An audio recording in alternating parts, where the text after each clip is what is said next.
Hi, everyone. It's Kim Wehle. This is Simple Politics. I have my friend Anthony Scaramucci back on. Of course, we know him, financier, owner of Skybridge Capital, and also famously White House comms director for Donald Trump for, what was it, 10 or 11 days, Don't Anthony? hurt my feelings, Kim. I mean, it was 11 days. If you say 10, it like sort of hurts my. I mean, it's like jipping me out of 9% of my federal career. Okay, fair enough. But Fair enough. yes, no, Okay, I so got we're going to give you fired. the I got 11. fired after 11 days Uh-huh.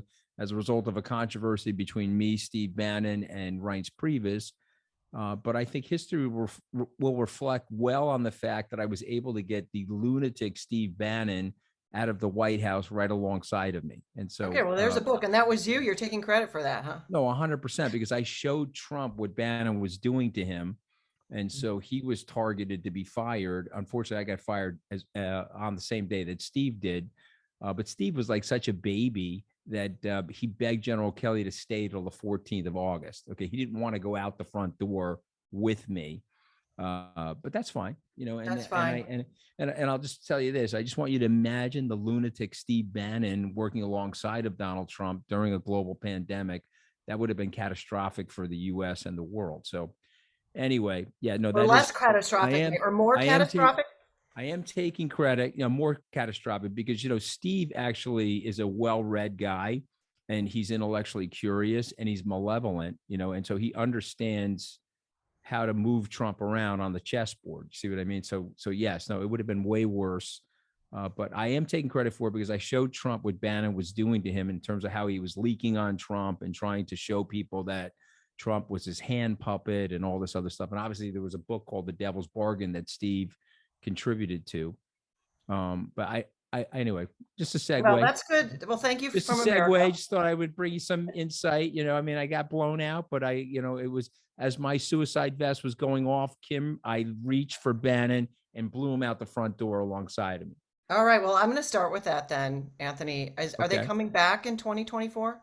So the Democrats are making it easy for these guys. No, the short answer is no, they're not coming back. But I think the Democrats have to regroup and they have to make a decision to jettison some of the elements of the radical left, which includes the woke culture, which includes the idea that we're going to get rid of our police departments. All of this sort of stuff is providing space for these radical right wingers to coalesce around. And so, you have people that are would hold their nose and vote for Republicans that are what I would say no longer mainstream Republicans because of what's going on the radical left. So I hope that for the sake of the country, these guys wake up and they coalesce and they come up with a better narrative for the Democrats because the Republicans right now have lost their way.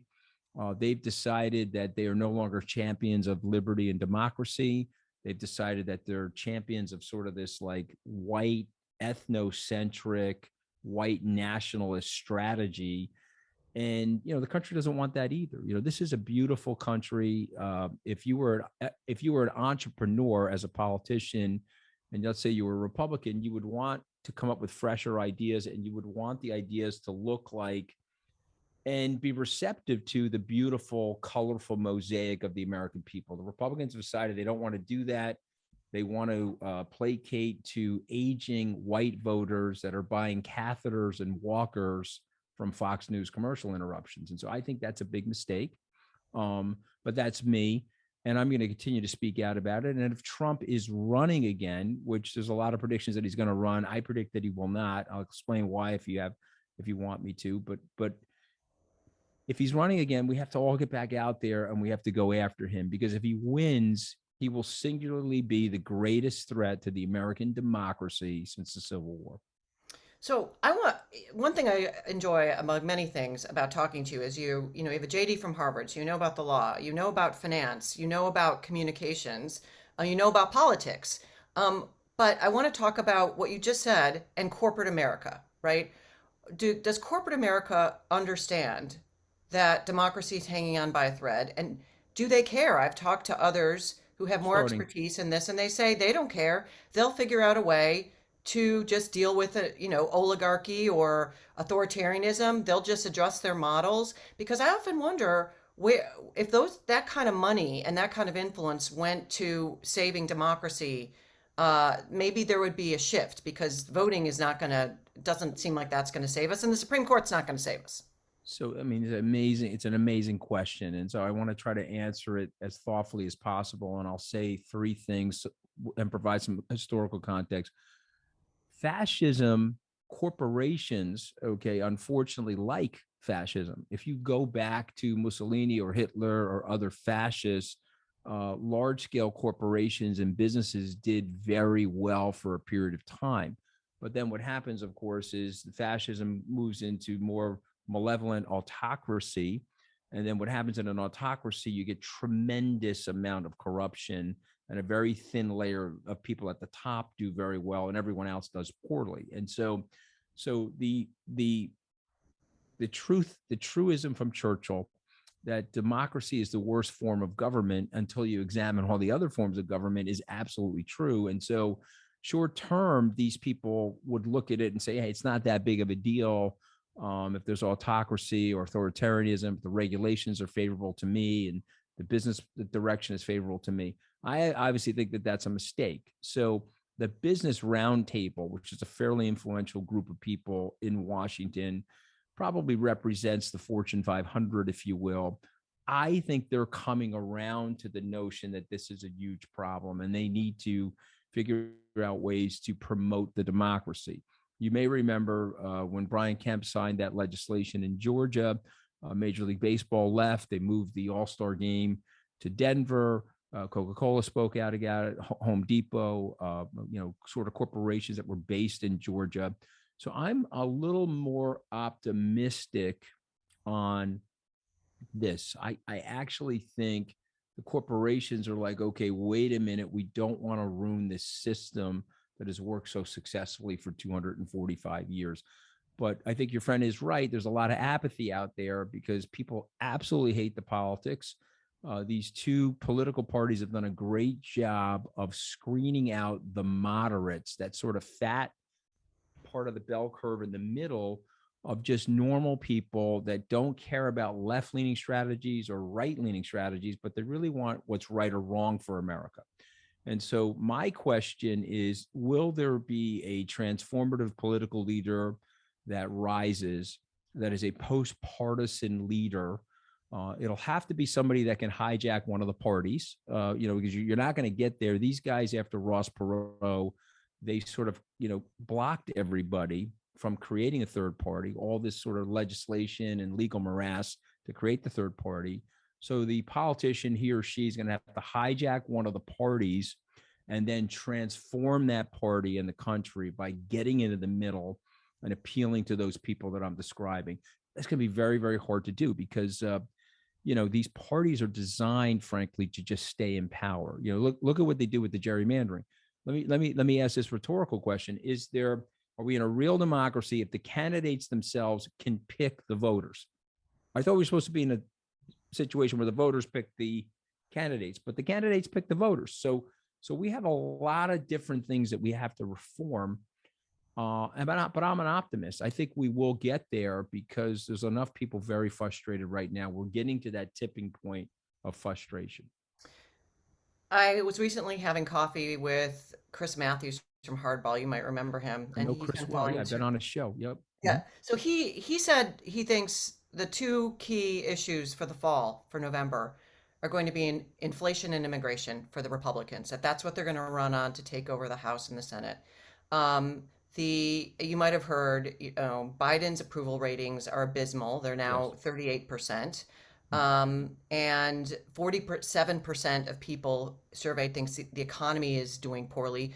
Only 17% said it was good. That's the lowest figure since 2014. So I want to ask you, as an Right. expert in finance, do Right. you agree that the economy is poor and Biden's doing a terrible job? And can you So explain for people yeah. what's going on with inflation? So the economy is not poor. Just if you look at the data, the economy is fairly robust, and there are more jobs available than people seeking jobs. So that's a positive part of the economy. What's got everybody jarred, and the reason why President Biden's approval ratings are down, is the inflation. because inflation is the most regressive thing that we can do to people. Poor and middle class people can get really hurt by inflation. It's a regressive tax. If gas prices are up 48% year over year, and I'm going to the pump and I'm only making a certain amount of money, all of a sudden it's eating into all the other parts of my life. And I get very frustrated. And who are you going to blame? You got to blame the government. Now, the bad news about the current inflation is it really wasn't Joe Biden's inflation. If President Trump was president right now, he would be dealing with his inflation. And let me just explain why. We inducted $6 trillion of capital into the American society during the pandemic. We literally manufactured $6 trillion electronically, and we pushed it to people in terms of stimulus checks, payroll protection plans, a whole host of different things to prop up the economy while we ask people to stay home to avoid getting COVID-19. If you look at the numbers, just as an analyst, M2, and for your listeners, what is M2? That's the overall money supply for the United States, all the dollars that are in circulation around the globe.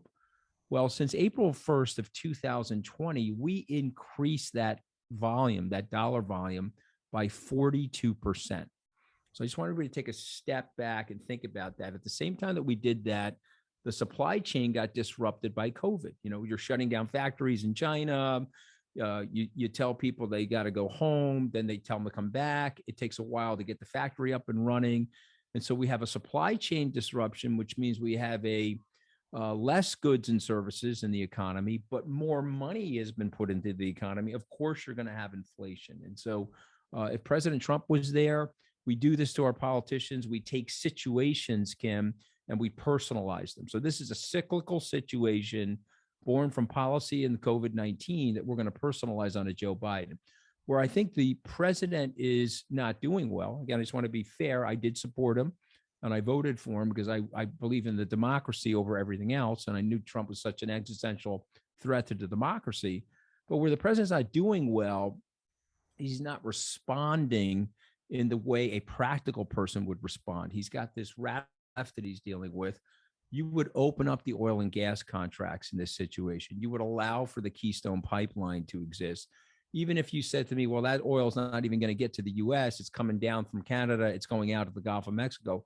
Yes, I understand that, but the psychology would be such in the marketplace that it would reduce the pricing pressure on the spot price of oil, which would improve the situation for the consumer at home. You're not going to address the global warming situation right at this moment as much as you need to address what's happening to the individual and their pocketbook. And so that's the dilemma that a president always faces. And I think they're making mistakes on that. The other thing I think that you have to be honest about, people are going to be really mad at me now, but the president at 79 years old, he looks to me like he has 5 or 6 good hours a day. And I think his staff is managing him to that. And of course, you and I both know that job, and I've had the opportunity to read the presidential daily brief, that job is not suited for somebody that's operating with full cognitive functionality 5 or 6 hours a day. That job is a 24-hour-a-day job, and it requires somebody to really dig in. And the president doesn't look like he's doing that. And I think that's being reflected in his approval ratings. And I like him a great deal. I think he's a great guy. And you have to, respect him for his fundamental belief in the idea of our Constitution and the democracy. So guess what?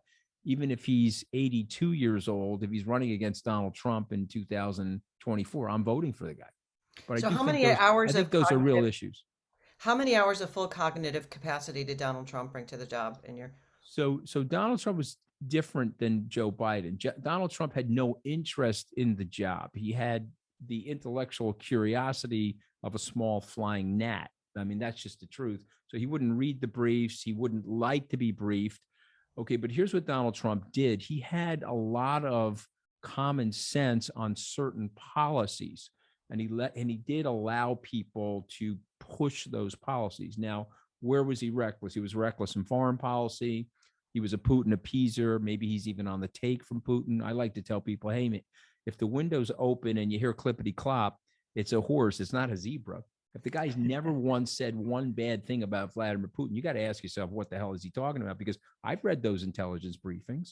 I know what they were doing to us using our social media, manipulating the markets, manipulating the social aspects of our society and trying to corrupt our elections. I know what they were trying to do. He knows.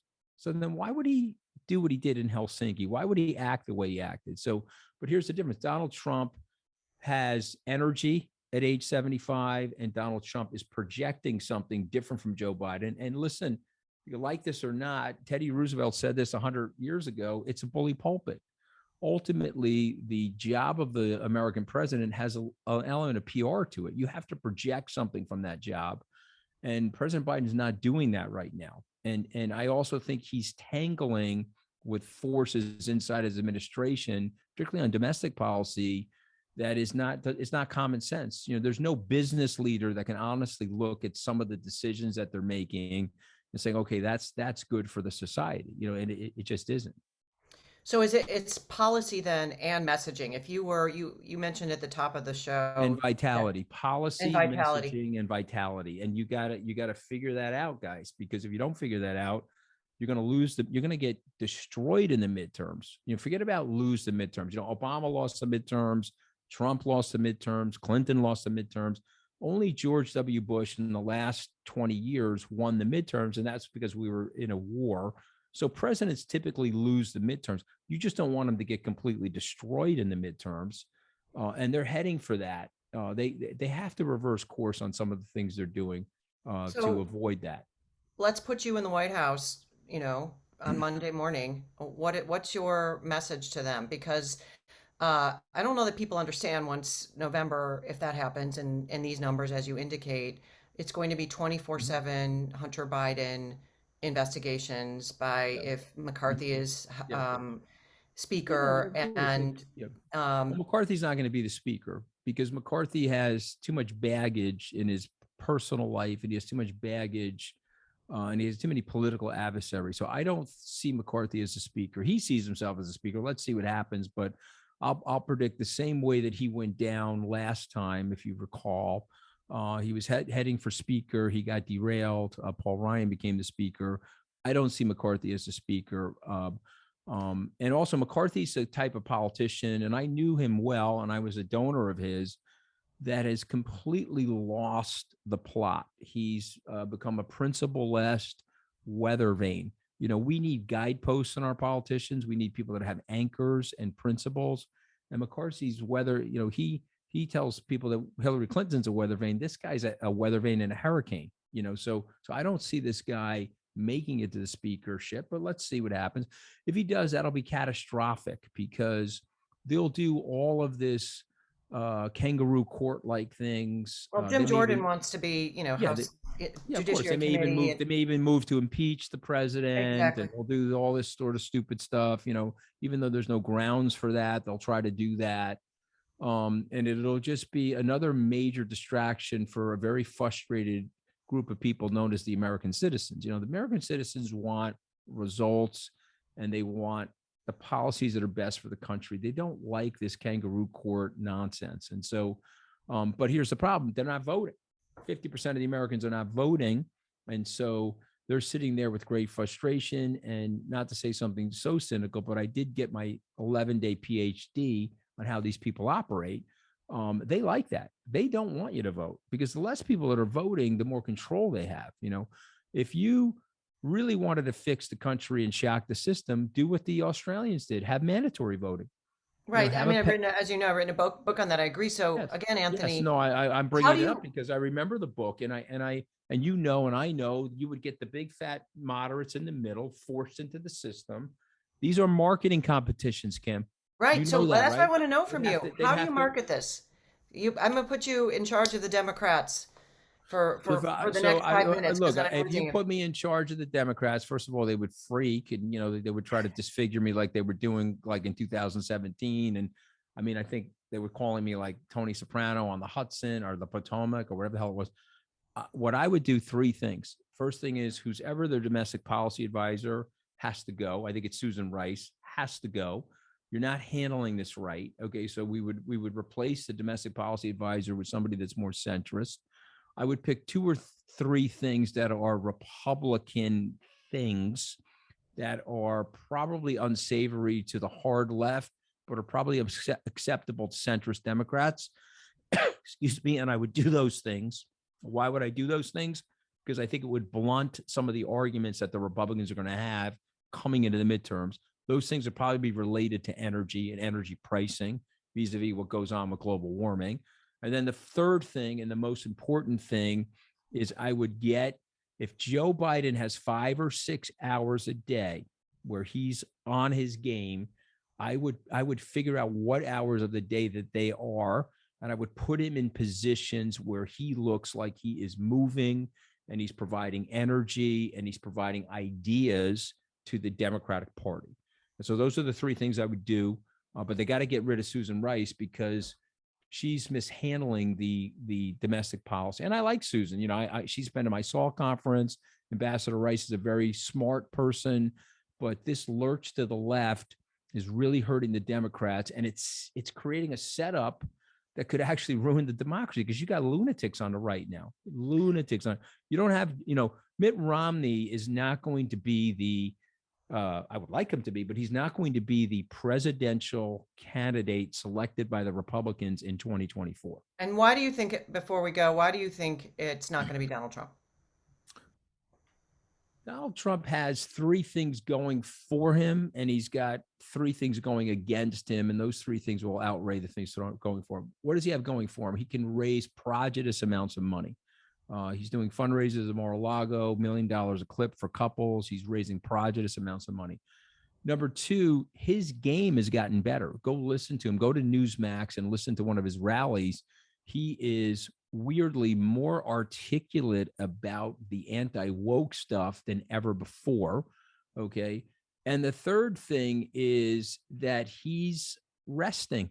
He's really not doing much right now. And so he'll be energetic and he'll be ready to run. And his ego is such that he'll want to. What's going on against him?